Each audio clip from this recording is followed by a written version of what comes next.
I was halfway through tossing old notebooks into a donation box when a brittle envelope slipped from the lining of my son's worn-out blue backpack, the one he used in first grade the year she left. My heart stuttered. Her handwriting, elegant, slanted, unmistakable, curved across the front. For when the time is right. 12 years had passed since Maya walked out of our lives. No goodbye. No explanation, just a note on the kitchen counter that said she needed air. And a silence that swallowed every answer I begged for. My hands trembled as I held the envelope, the paper soft with age. The house felt too quiet, haunted by dust motes dancing in the late afternoon light. I could hear the clock ticking on the wall. Steady, cruel, and different. My son, now 17, was upstairs, pacing while pretending to study. He had her eyes, hazel with a hint of gold. The same eyes that once made me believe love was certainty, not a gamble. I should have opened the letter alone. I should have hidden it, burned it, anything except what I did next. Eli, I called, my voice already breaking. He came down, earbuds dangling. What's up? His tone was casual but guarded. Years of unanswered questions had carved caution into him. I found something of your mom's. I held up the envelope.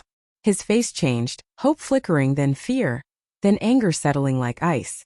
After 12 years? I didn't know it was here, I whispered. He stared at it. Open it. My fingers hesitated. Are you sure? It could hurt. Eli gave a hollow laugh. She already hurt us. So I tore it open. My dearest Eli, if you're reading this, it means your father found it. And I'm sorry for everything you had to grow up wondering. There are things you were too young to understand when I left. I hope one day you'll see the truth not as betrayal, but as a choice I made for you. I didn't leave because I stopped loving you. I left because I loved you too much to stay. And because staying meant destroying your father. I stopped reading. A buzzing filled my skull. Keep going, Eli said, voice tight. I swallowed the rising nausea and continued. Your father doesn't know the whole story. He couldn't, not then. I wasn't the person he thought I was. Something happened before you were born, something that chained my future to a lie. And he paid the price without knowing. The truth is, I left to protect you both from what I had done. My chest ached. The words blurred, but the implication cut razor sharp. What did she do? Eli whispered.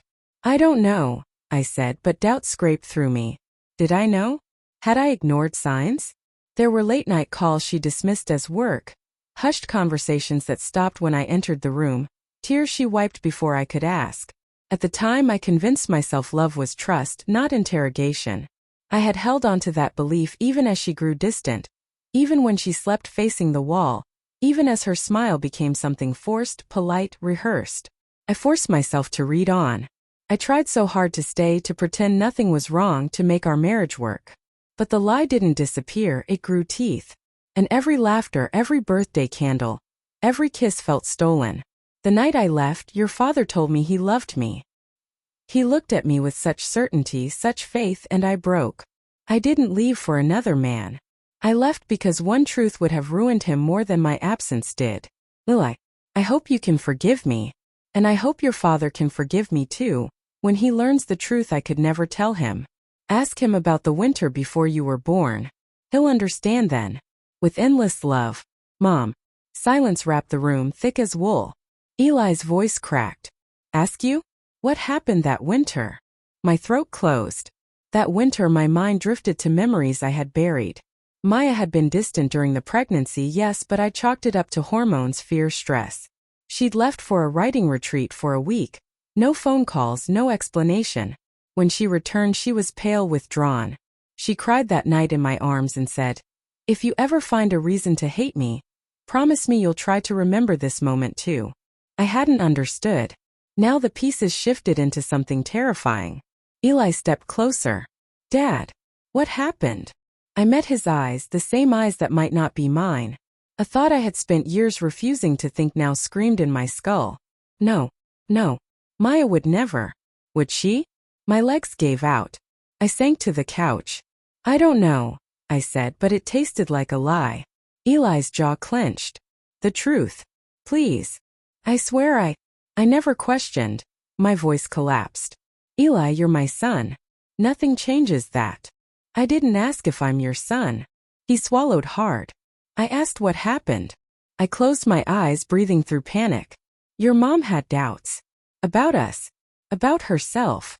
She said she had to clear her head before we became parents. That's all, he demanded. That's all she told me, I said, and hated how small, how helpless, how incomplete it sounded. Eli stared at the letter again like it was a puzzle with missing pieces. Do you think she cheated on you?